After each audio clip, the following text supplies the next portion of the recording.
El Patronato del Ibero les da la bienvenida a la conferencia Tendencias de Transporte con Visión de Futuro.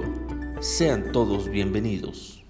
Muy buenos días a las personas que nos siguen por streaming en este congreso Construir con Visión. Les damos la bienvenida a nombre del Patronato de la Universidad Iberoamericana, Fomento de Investigación y Cultura Superior AC, y pues muchas gracias por estar en esta edición.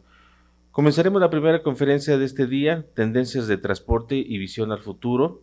El tema de esta conferencia corresponde al Objetivo de Desarrollo Sostenible número 7 de la Organización de Naciones Unidas, Energía Asequible y No Contaminante, y es impartida por el maestro Bruno Cattori Alonso de Florida.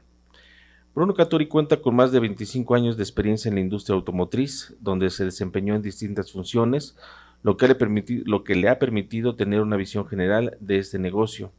Fue presidente y CEO de Stellantis, antes FCA México. También fue responsable de ventas de menudeo y flotillas para todas las marcas del grupo, que incluyen Chrysler, Jeep, Dodge, Ram, Fiat, Alfa Romeo y Mitsubishi, y la marca de postventa Mopar. Durante su paso por FCA México, puso en marcha una planta de producción de motores en el estado de Coahuila con una inversión de $1,249 millones. También implementó un centro de distribución de refacciones en el estado de México. Asimismo, en el año 2015, las ventas en el mercado doméstico crecieron 16% y en particular las marcas Fiat y Alfa Romeo lograron su mejor año en ventas. Anteriormente, Bruno Cattori fue presidente y CEO de Mercedes-Benz México de 2002 a 2012. En 1988 inició su carrera en FCA México, realizando prácticas profesionales en el área de ingeniería. Este fue su inicio en la industria automotriz. Posteriormente ha ocupado diferentes posiciones estratégicas en diferentes áreas, tanto en FCA México, antes Chrysler, como en Mercedes-Benz. Bruno Cattori es ingeniero mecánico electricista por parte de la Universidad Iberoamericana. Cuenta con una maestría en Administración de Empresas por parte del Instituto Tecnológico Autónomo de México, el ITAM, y también cuenta con un programa ejecutivo de Administración y Negocios de la Universidad de Michigan. Agradecemos su presencia el día de hoy. Bruno, muchísimas gracias. Muchas gracias. Yo quedé desde aquí. Bueno, muy buenos días a todos. Me da mucho gusto estar con ustedes esta mañana, aunque sea virtualmente. No sé si vamos a poder tener interacción al final o para que me hagan preguntas. A mí sí creo que sí me gustaría, porque así pensé más la plática, que creo que es lo más valioso de esta mañana. La idea que tengo es darles como un contexto de dónde está la industria, pero lo que más me interesaría es algunas preguntas y un poquito más de interacción para también ver cuáles son sus inquietudes. Bueno, pues sin más, yo creo que vamos a hablar de los tres grandes retos que tiene hoy la industria automotriz, que son la transformación más importante desde que inició a finales del siglo XIX. La primer punto es lo que hemos escuchado muchísimo, que es la neutralidad de CO2. Hablándose en un contexto muy amplio, desde no solamente que los vehículos sean cero emisiones, sino que los procesos de fabricación desde los proveedores logren también la neutralidad de carbono. Los compromisos que están buscando varias armadoras, como lo hemos visto, están todos antes del 2050, que es cuando los gobiernos se pusieron de acuerdo a que esa fuera la meta. Entonces vamos a platicar el día de hoy fundamentalmente de ese principio, pero les quiero platicar de los otros dos grandes retos. El segundo de ellos es la conectividad. Cada vez vamos a ver los coches y los camiones muchos más conectados con el mundo, tanto para cuestiones técnicas de diagnóstico de los motores, de la eficiencia energética, de todo esto, de autodiagnósticos y demás, así como proveer información a los usuarios de las diferentes necesidades que tengan para conectarse con el mundo mientras estén en movimiento. Entonces vamos a ver que los coches a futuro y los camiones y carga y todo van a ser más unas computadoras sobre ruedas conectadas con el mundo. Y el último punto es el manejo autónomo, que se ha discutido muchísimo y que hoy en día ya es una realidad. Vemos aquí en la lámina de abajo a la derecha que estamos en el nivel 5. El nivel 5 es un vehículo que ya no necesita conductor. Suben y te lleva a un lugar. Esto ya existe. Y de allí va habiendo varios niveles de autonomía, pasando desde el vehículo que no tiene nada, que vendría a ser una autonomía 1, al 2, que hoy si van a ustedes a alguna distribuidora automotriz en México, la gran mayoría de los vehículos ya tienen autonomía 2, que son todas esas asistencias de manejo, del cambio de carril, que se frena solo, que te avisa cuando vas a tener algún accidente. Eso ya es una realidad y muchísimos coches lo tienen. De ahí vamos a ir evolucionando a que cada vez las personas tengan que hacer menos al momento de que se transporten y que puedan utilizar ese tiempo para algo mucho más útil que manejar.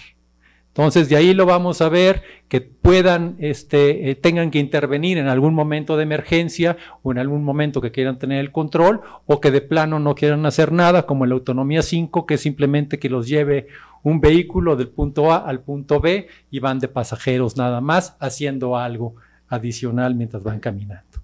Entonces, vamos a platicar con la neutralidad de CO2.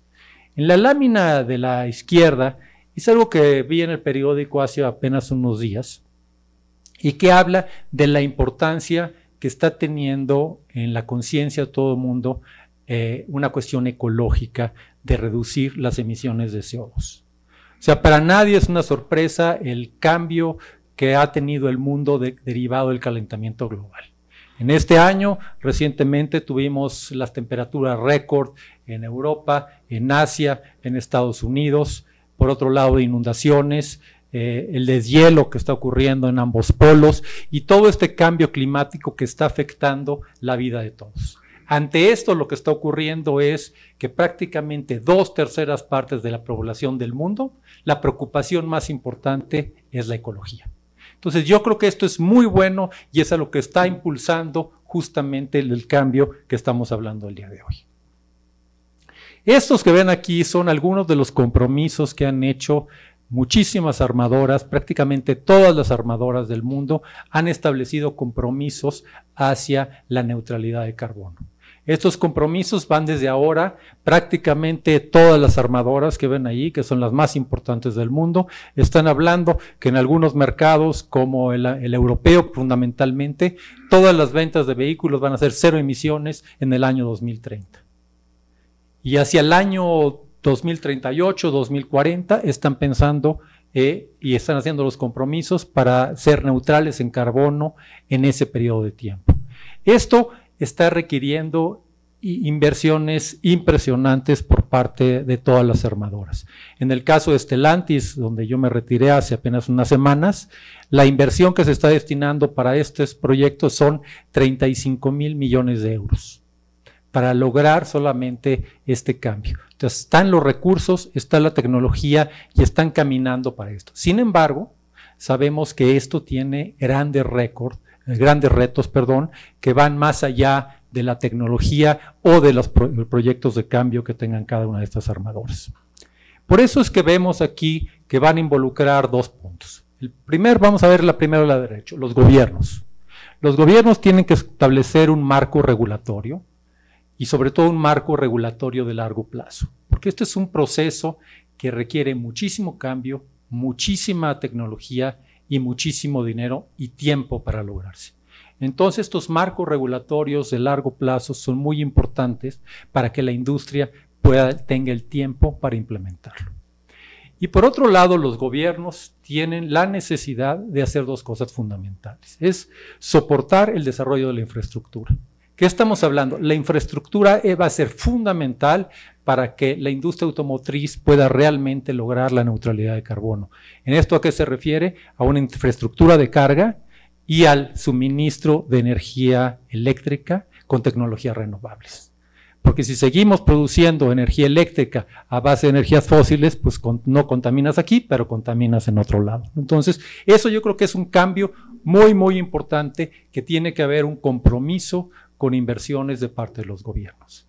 Y por el otro lado, que sobre todo, como es una tecnología tan nueva, los gobiernos tienen que ayudar a promover este cambio de tecnologías. Porque estas tecnologías hoy en día son mucho más caras que que las tecnologías tradicionales que tenían 100 años. Han evolucionado, pero finalmente tenían 100 años y al momento que cambias la tecnología, pues hay un incremento en costo muy importante.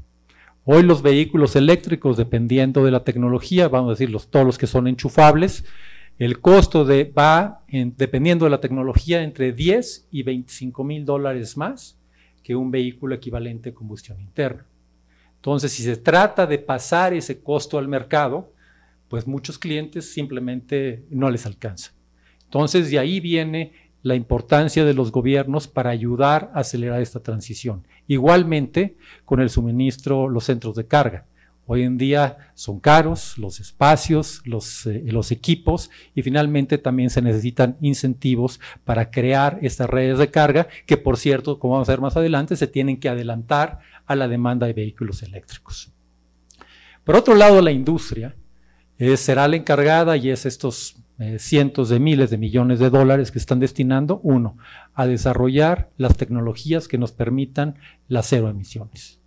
Dos, no desarrollar solo una tecnología, sino desarrollar una serie de tecnologías para los diferentes mercados del mundo, porque no todos los mercados son iguales, no todos los mercados tienen los mismos poderes adquisitivos y sobre todo los diferentes usos que tienen los vehículos que hoy existen en el mundo. No es lo mismo un vehículo para ciudad pequeñito, como los que pueden andar en el centro de París o el centro de Londres, con una pick-up que va a andar en Texas, entre el rancho y la ciudad, ¿no? Entonces son tecnologías diferentes, necesitan cargar diferente, no necesariamente en todos lados hay centros de carga y de ahí se deriva esta necesidad de tecnologías.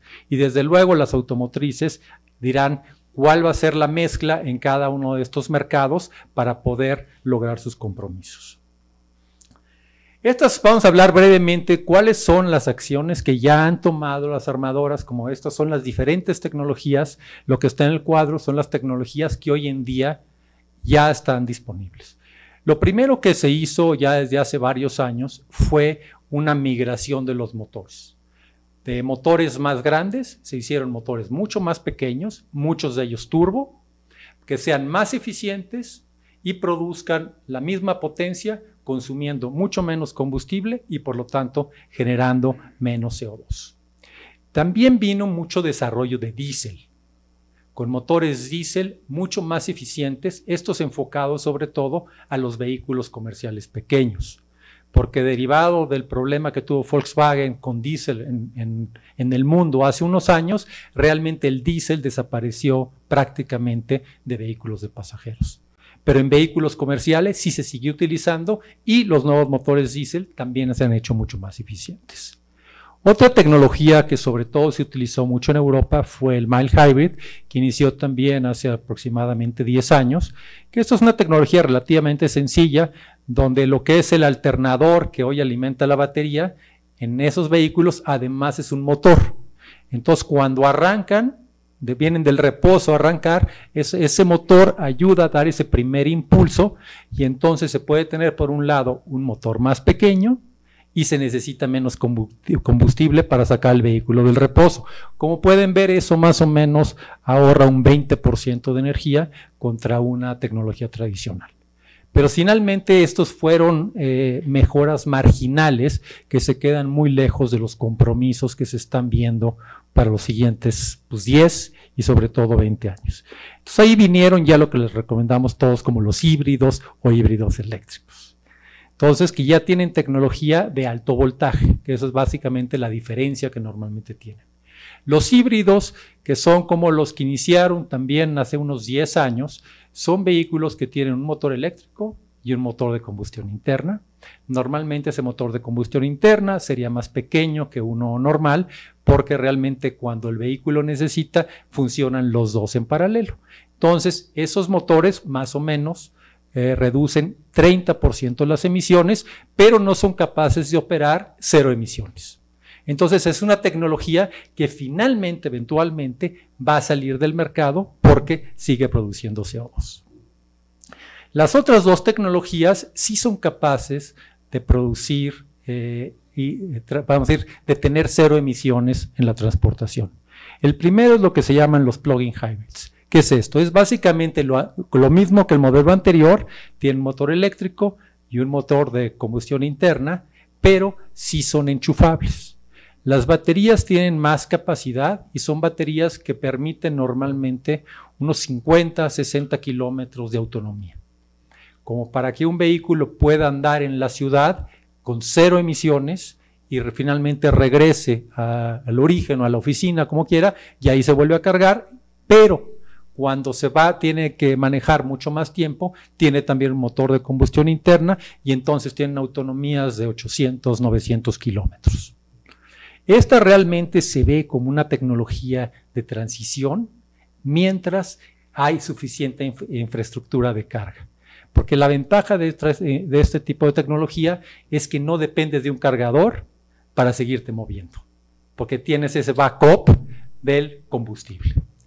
Y los últimos son los BEVs, o los vehículos eléctricos, que son básicamente como lo que conocen como Tesla, que es el que más ha desarrollado todavía esta tecnología y es finalmente el que puso esto en boga, ¿no? Que son vehículos 100% enchufables. Si lo viéramos en costo, normalmente lo de arriba es menor costo y hacia abajo es mayor costo, ¿no? Que es muy importante y ese costo es fundamental para la velocidad de la implementación. Perdón la interrupción, es que de las personas que están conectadas, Luis Bárcenas te quiere preguntar que en el 2030 la mayoría de los autos serán 0 emisiones, y esto quiere decir que podrán entonces ser eléctricos o de hidrógeno. La contaminación en futuro no podría ser peor debido a la vida útil de las baterías y los componentes. Si quieres ahorita vamos a ir para allá, vamos a ir un poquito para allá, si quieres al final les contesto esa pregunta, ¿vale? Yo creo que al final dejamos las preguntas para dar todo el contexto y luego al final platicamos, ¿no? Y sí, qué bueno que me están mandando. Como dije, aquí hay otras tecnologías que ahorita están en desarrollo, que son todo lo de celdas de combustible e hidrógeno, que se está desarrollando mucho y puede ser una respuesta interesante a todos esos temas de carga y todo, aunque para generar hidrógeno se necesita energía eléctrica, ¿no? Esta lámina es básicamente cómo se ve el crecimiento de las tecnologías que va a dar respuesta a esta pregunta, ¿no? Para el 2030, la gráfica superior derecha, esa línea verde, es cómo se está viendo el total de estas tecnologías que les acabo de comentar. Para el 2031, básicamente el 49% de los vehículos que se vendan en el mundo tendrán alguna de esta tecnología eléctrica. O sea, para el 2030 todavía no vamos a estar 0 emisiones. Eso creo que es algo muy importante. En esto que estamos viendo, si ven los cuadritos de abajo, ahí están pues, las 4 regiones del mundo. Básicamente, ¿qué vemos allí? Vemos que Europa y Norteamérica, impulsado fundamentalmente por Estados Unidos, un poquito más del 50% de los vehículos que se vendan serán electrificados. Asia va un poquito rezagado, pero Latinoamérica está pensando que apenas el 10% de los vehículos serán electrificados. Entonces no vamos a ver que la electrificación a nivel global sea pareja, porque depende también muchísimo de la economía de cada país, porque son tecnologías que cuestan más y demandan mucho más recursos también de los gobiernos.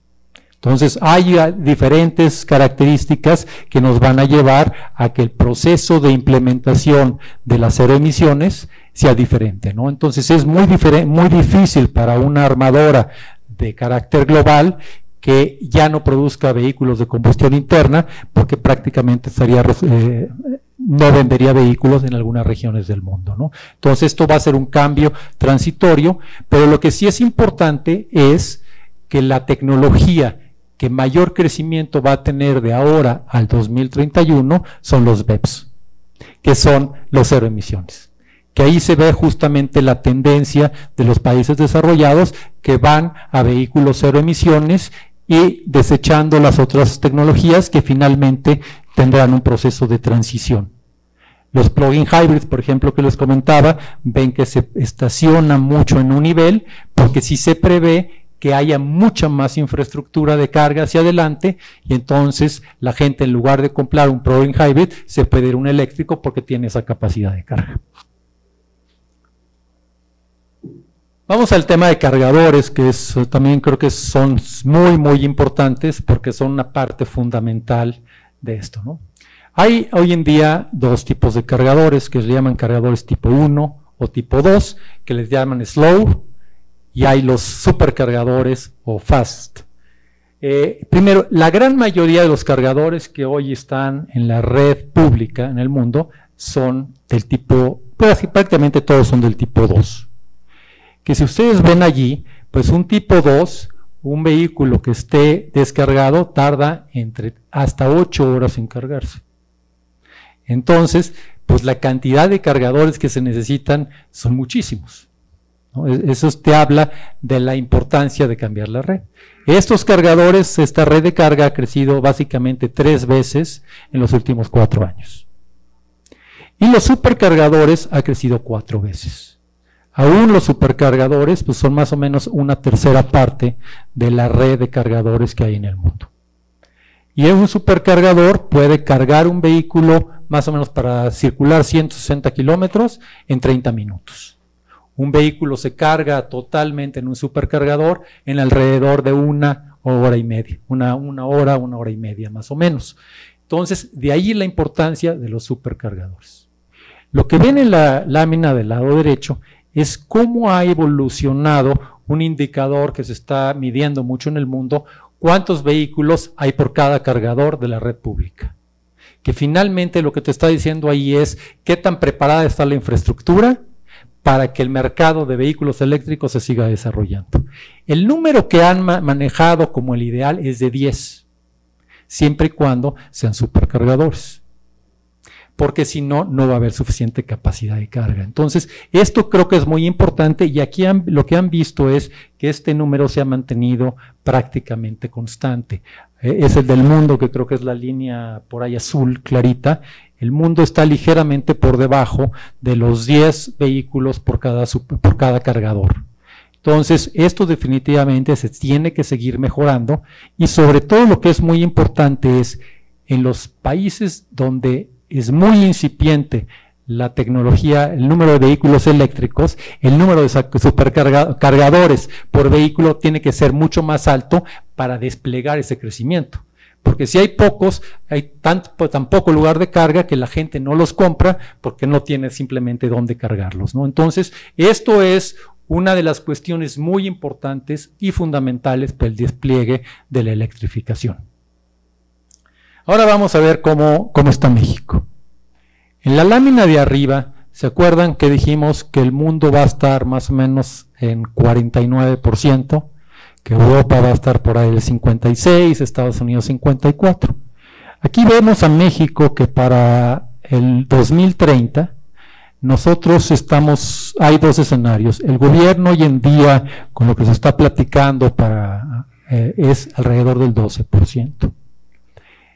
Sin embargo, J.D. Power está pronosticando un 5%. ¿Por qué? Básicamente podrá estar en este rango, pero va a depender fundamentalmente de 2 cosas. ¿Cuáles son la red de carga que exista y cuáles serán los incentivos para promover la electrificación en México?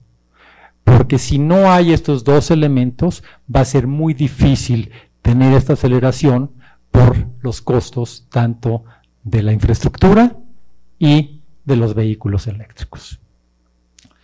Y vemos hoy en día, por ejemplo, en México hay 3,000 cargadores en la red pública. 200 son supercargadores. Cuando estás hablando que en España, que es el que va más rezagado en Europa, tiene ya 300,000 cargadores en la red pública. Entonces, hay un mundo todavía para avanzar y poder realmente desplegarlo, ¿no? A comparación, hoy en México hay 13,000 gasolineras. 13,000 gasolineras, cada una con 8 o 10 bombas y tardas 3, 5 minutos en cargar tu coche, ¿no? Entonces ven que la infraestructura va a ser muy importante para poder desplegar esta electrificación. Y ya para concluir, pues vemos estos 3 grandes retos. Aquí como que lo agrupé en 3, hay otros más, pero son los 3 grandes retos que tenemos que ver. El primero es la infraestructura. Los centros de carga, que ya hablamos muchísimo de ellos. son caros, los supercargadores son muy caros, pero sobre todo necesitan muchísima energía para poder cargar un vehículo, sobre todo si es supercargador, porque lo va a cargar en 1 hora y se necesita muchísima energía. Entonces, los otros 2 puntos, ese es el acceso a la energía, que exista suficiente energía eléctrica en la infraestructura y sobre todo que sean energías renovables. Aquí vemos en México que hay unos retos importantes. Estamos viendo que sobre todo en algunas regiones del país, sobre todo las 2 penínsulas, han tenido problemas ya de abasto de energía eléctrica. Entonces, esto es un gran reto para México, cómo podemos crecer la capacidad de distribución y sobre todo la capacidad de generación de energía eléctrica y de energías limpias. Entonces, esto es un gran reto. Por ahí sí leyeron hace unas semanas, justamente en la onda de calor, en California, se instruyó a la gente a no cargar los vehículos en un día, porque en un día muy cálido tenían problemas de capacidad de energía. En California, ¿no? Entonces, vemos que sí hay una limitación importante en todo el mundo, ¿no? Entonces, que hay que trabajar, que hay que invertir y que hay que desarrollar. El otro punto que va también muy relacionado con, como estaban comentando, son las baterías. Hoy las baterías sí son, sin duda alguna, el cuello de botella de la electrificación. ¿Qué se está haciendo? Primero, se ha desarrollado muchísimo la tecnología para mejorar las baterías, tanto en el rango como en la velocidad de carga. Vieron, hace apenas 4 o 5 años, había vehículos que la autonomía de una batería era 200 o 300 kilómetros. Hoy ya vemos vehículos de 700 kilómetros. Y la velocidad de carga se ha reducido a 1/3 parte. Sin embargo, estamos viendo que si tú vas en carretera y te tienes que parar 1 hora para cargar tu coche, pues a lo mejor no es suficiente, ¿no? Entonces todavía hay mucho margen de maniobra para seguir desarrollando estas baterías. Y hay una cuestión importante. Hoy en día, prácticamente 7 de cada 10 baterías que se producen en el mundo se producen en China. Entonces sí está muy concentrada también el desarrollo de tecnologías allá, ¿no? La disponibilidad. Hoy estamos viendo grandes inversiones y coinversiones de las armadoras con justamente las empresas que han desarrollado las tecnologías de baterías, muchas de ellas asiáticas, coreanas, hay 2 que son de las más grandes, y están invirtiendo grandes cantidades de dinero en hacer plantas de baterías para poder hacer frente al volumen que se viene hacia adelante.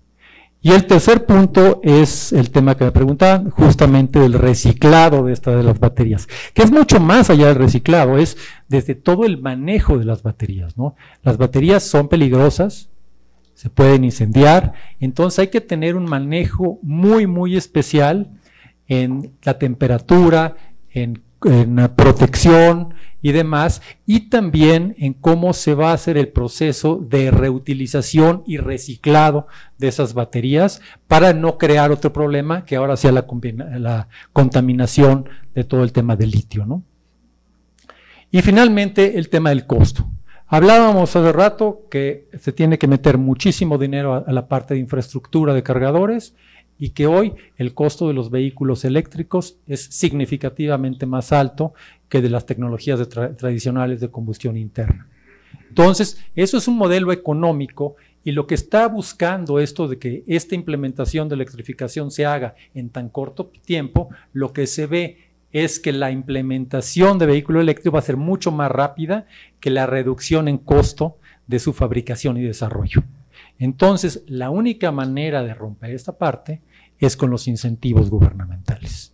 Vemos que en los países desarrollados hay incentivos muy importantes para que la gente compre vehículos eléctricos. En Estados Unidos recién acaban de estar en esta discusión que llegan ahora hasta $8,000 por un vehículo eléctrico, pero en Europa en algunos lugares son más y también hay incentivos importantes en la compra de los cargadores, adicional a toda la infraestructura eléctrica. Entonces, como ven, realmente la transición a la electrificación, sin duda alguna, no hay duda que hacia allá va el mundo, pero hay grandes retos que hay que trabajar, hay que invertir y que sobre todo se tiene que hacer muy, muy rápido.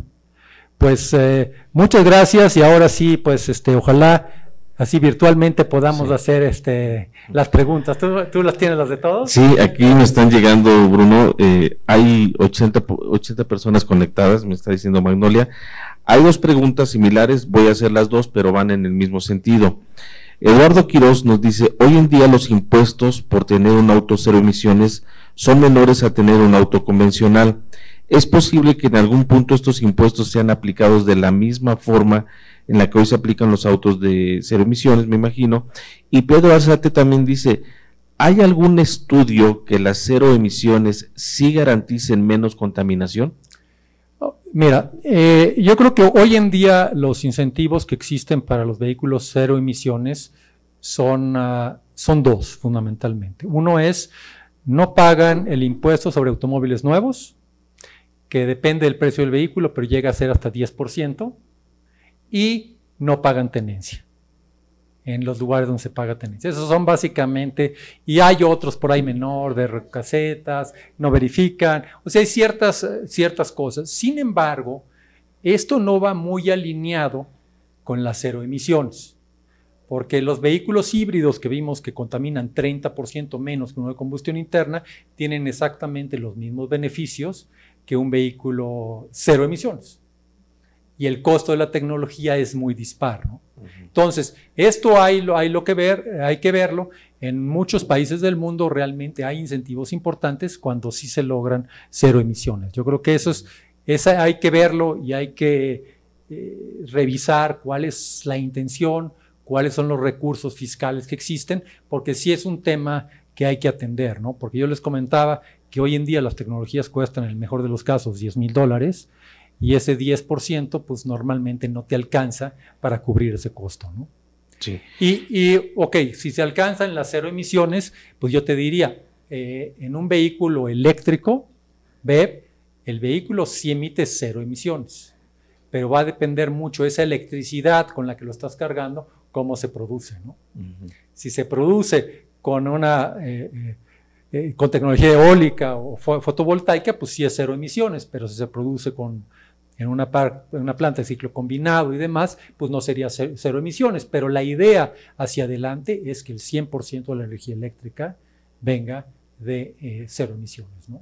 Ahí la tecnología nuclear, que yo sé ha sido muy discutida, pero finalmente es una tecnología que produce electricidad cero emisiones, ¿no?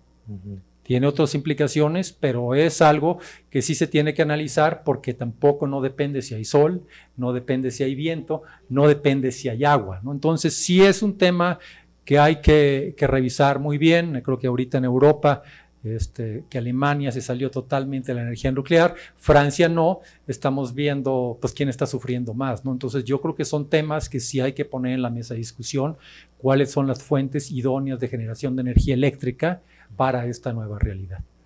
Ok, Bruno, ya tenemos varios temas, los voy a ir más o menos agrupando porque si no vamos a ir saltando de uno a otro.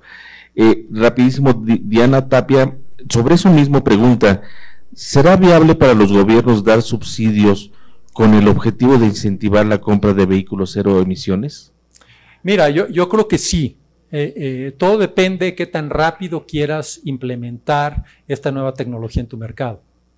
Porque si no hay subsidio y no hay incentivos a la compra, las ganas de que yo quiero ser ecológico, si no me alcanza, pues no se logra, ¿no? Entonces yo creo que el incentivo, yo creo que es algo transitorio, no es algo que se tiene que dar para siempre, pero ahorita sí lo vemos que es necesario en lo que se generan las economías de escala y la reducción de costo en estas nuevas tecnologías para poder llegar a que sin subsidios sea sustentable económicamente.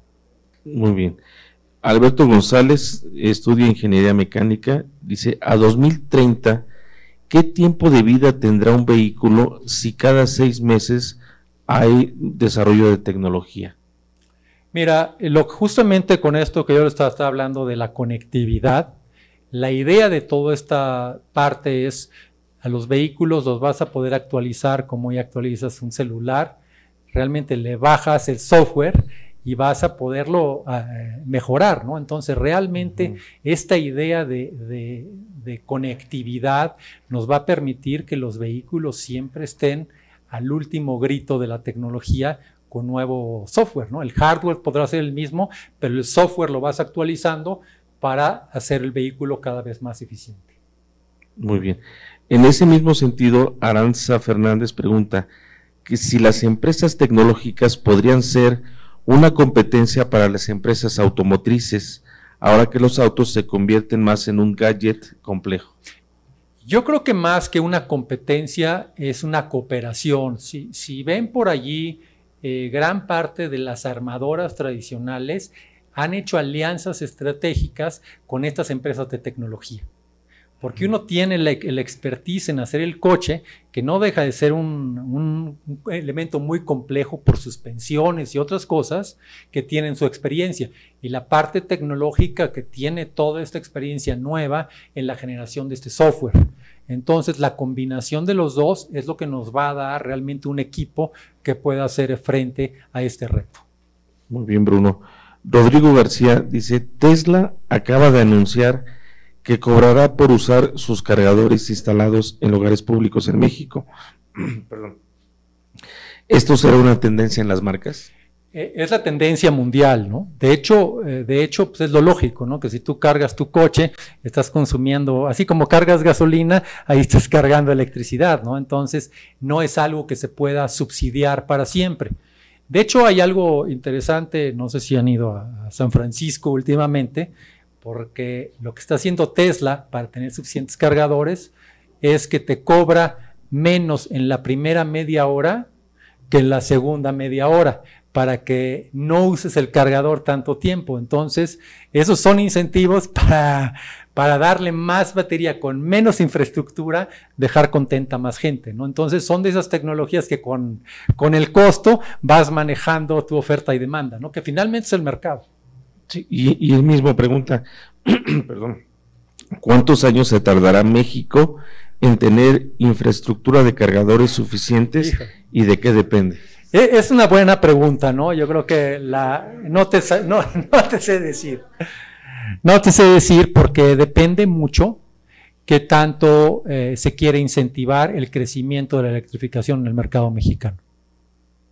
Esa sería la cosa, ¿no? Si hay realmente una vocación para dar un crecimiento acelerado, se tiene que hacer con incentivos y eso sería mucho más rápido, pero vemos que México va a estar más parecido a Latinoamérica, como les enseñé en esa gráfica, que a Europa, ¿no? Muy bien, Bruno, pues prácticamente hemos dado respuesta a todas las preguntas, estamos en tiempo y bueno, pues aprovechamos esta aquí, Dina, para... perdón, el arquitecto Serrano tiene una pregunta. Yo te quería hacer una pregunta que la respuesta es obvia, pero yo creo que el gran problema que hay en todo esto es la generación de la electricidad para que puedas cargar. O sea, no le demos vueltas. Y si eso seguimos quemando diésel o lo que sea para generar electricidad, pues estamos perdidos. Vamos a generar un problema peor que el otro. Entonces, mi pregunta sería, ¿no sería mucho más lógico empujar coches híbridos que coches totalmente eléctricos? Mira, la respuesta definitivamente en México yo creo que va a ser así. Yo creo que en México la electrificación va a venir primero en los vehículos comerciales, lo que llaman de reparto de última milla, van a ser 100% eléctricos, ¿no? Vemos a Amazon, a FedEx, a DHL, todos ellos repartiendo en vanes eléctricas. Eso yo creo que va a ser el primer paso hacia la electrificación, sobre todo en las grandes ciudades, ¿no? Y ahí definitivamente, pues ellos van a tener sus supercargadores en sus centrales de distribución y entonces es una buena parte. Sin embargo, yo creo que para el resto de la población, pues realmente un vehículo híbrido enchufable puede ser una buena solución, porque eso te da lo mejor de los dos mundos y justamente en Estados Unidos los híbridos enchufables hoy están siendo muy populares, ¿no? Sabes que en Estados Unidos la gente le encanta vivir muy lejos de donde trabaja y entonces eso les limita el rango de manejo, ¿no? Entonces realmente el híbrido les permite esta dualidad de manejar con combustión interna cuando están lejos, y si van a entrar a una ciudad donde se permite solo 0 emisiones, le aprietas un botón y entra 100% eléctrico, ¿no? Entonces el plug-in hybrid, yo creo que hoy particularmente para el caso de México, yo creo que es una tecnología que sí va a dar batería para los próximos 10 años y se puede ser medio ambientalista, y sobre todo en la Ciudad de México puedes andar 50 kilómetros sin contaminar nada, ¿no? Pero fundamentalmente yo sí creo lo que estás diciendo, Pancho, que es la generación de energía con energías renovables es fundamental para lograr esta transición, ¿no? Porque ahorita estamos hablando nada más del vehículo de carga, ¿no? Pero estamos hablando que todos los procesos de manufactura que hoy se hacen con combustibles fósiles o con energía eléctrica generada con combustibles fósiles, pues tienen que transitar a un 0 emisiones. Y eso pues va a ser energía eléctrica, ¿no? Ya sea con paneles solares o eólica, hidroeléctrica, nuclear, ¿no? También yo creo que yo creo que tiene que ser una discusión muy importante, cómo podemos realmente electrificar México para lograr ponernos al mismo nivel que el resto del mundo y poder realmente tener una neutralidad de carbono en el año 2050, ¿no? Que todo el mundo va rezagado, pero pues sí hay algunos países que están más rezagados que otros, ¿no? Sí, yo quería preguntar, y a lo mejor es políticamente incorrecto, con respecto a la plática de armadoras, ¿no? Y el esfuerzo que están haciendo. Pero también hay una discusión con desincentivar el uso del automóvil a favor del uso del transporte, bueno, de otras formas de movilidad. Y esto, por supuesto, que tiene que ver con cómo planeamos nuestras ciudades también, ¿no? O sea, que es una cuestión más de largo plazo que una cosa que se resuelve a corto plazo o a mediano plazo, ¿no? Entonces, las armadoras yo creo que también podrían colaborar en la construcción y en la tecnología de transporte público, ¿no? Más ligado a estas tecnologías limpias, ¿no? O no sé. Bueno, o sea, yo creo que definitivamente, ¿no? Yo creo que las armadoras, y vemos todo este fenómeno de movilidad, ¿no? Realmente hoy la industria automotriz, más que empresas automotrices per se están autonombrando más empresas de movilidad sustentable, ¿no? Ese es como el nuevo concepto, que hay una movilidad sustentable, que está desde luego fabricar vehículos 0 emisiones, pero también están hablando mucho de esta parte de movilidad compartida, transporte público. Yo creo que esta parte del teletrabajo es otra buena manera de reducir las emisiones. Todos lo están viendo también como parte del plan de reducir la huella de carbono de las empresas a nivel global.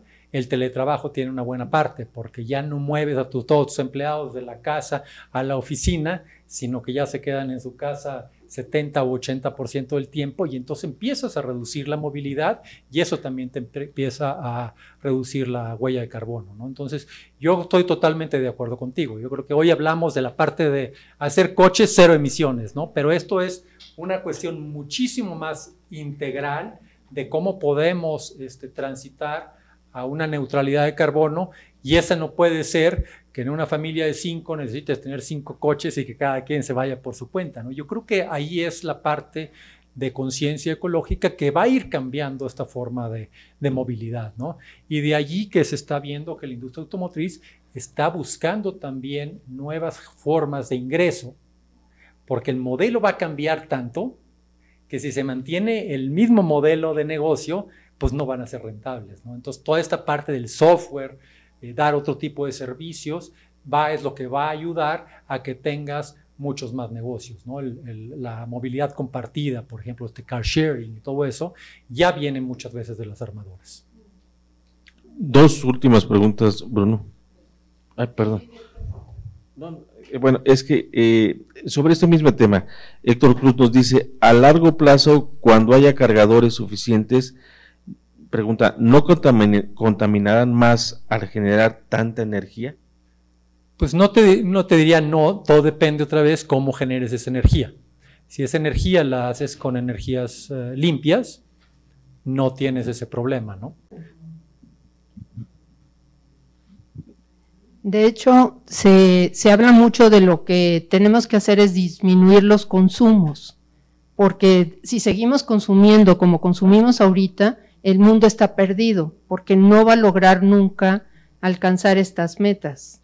Entonces, creo que también lo que debemos hacer todos es ser más conscientes de lo que consumimos en términos de energía, y tiene que ver mucho con esto del transporte, la movilidad en general, y creo que eso va a transformar totalmente la industria automotriz, ¿no? Finalmente. Yo creo que sí, ¿no? Yo creo que la industria automotriz y todas, ¿no? Sí, bueno, todas. Yo creo que la parte del consumismo exacerbado, pues finalmente es contaminante, ¿no? Exacto.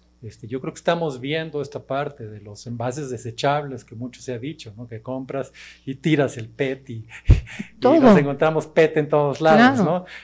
Yo creo que es un tema mucho más integral, ¿no? Exacto. Yo hablaba aquí, si te fijaste en esta parte que la Secretaría de Reforma, de las 50 y tantas mil, que son gigatoneladas de CO2, la industria automotriz produce 8.7, ¿no? Pero lo otro la producen las otras industrias, claro, y eso es la parte que hay que buscar, ¿no? El culpable del calentamiento global no es la industria automotriz nada más, ¿no? Colabora, pero hay otras, muchos, que están colaborando para este calentamiento global, y yo creo que todo esto va de una conciencia ecológica de evitar sobre todo el desperdicio, ¿no? Y que hoy que está la COP27, no sé qué, está más que demostrado que no se ha podido hacer gran cosa, y es todo un tema que estas fechas del 2030, del 2050, pues son totalmente relativas, y que tiene que haber cambios fuertes de conducta a nivel global. Y sí, yo creo que de política pública, ¿no? Yo creo que de conciencia y política pública. Yo creo que tiene que ser realmente una parte, porque yo creo que la conciencia global hacia cuidar la ecología está, pero no les estamos enseñando a todos cómo actuar, ¿no? Cómo ejecutarla, ¿no? Sí. Cuando vas y ves que están lavando la banqueta con la manguera y no hay agua, cuando ves y rompen un arbolito. O sea, ese tipo de cosas tenemos que tener una cultura mucho más integral para realmente lograr lo que queremos, el mundo que queremos, ¿no? Una pregunta ya más de carácter, digamos, como una experiencia. Nos dicen que existen problemas en las reparaciones de los autos híbridos en las agencias, ya que existen pocas personas especializadas, incluso por lo grave de cualquier error que pueda existir, los accidentes. Entonces, dicen, no hay refacciones, y bueno, las reparaciones llegan a tardar de 2 a 3 meses. Mira, yo creo que ahí es un tema, yo creo que ahí estamos hablando de capacitación, preparación y partes, ¿no? Yo creo que hoy en día, no solamente los híbridos, derivado de todo ese problema de pandemia y transportación, toda la disrupción en cadenas de suministro ocasionó un caos en todas las reparaciones, ¿no? De que no hay piezas para reparar, no solamente coches, sino muchísimas otras cosas, ¿no? Entonces yo creo que esto que están viendo ahí va muy ligado acá, ¿no? Y definitivamente, además, la alta demanda de productos eléctricos hoy en día, porque hay menos oferta que la demanda, pues está todavía siendo más disruptivo en la cadena de suministro para reparaciones, ¿no? Uh-huh. Pero yo no veo un tema porque son realmente más sencillos, ¿no? Muy bien, pues si no hay más preguntas, le vamos a pedir a nuestra directora, la licenciada Dina Mejía, le entregue un reconocimiento al maestro Catori por su participación. Muchas gracias, Bruno. Muchas gracias y hasta luego.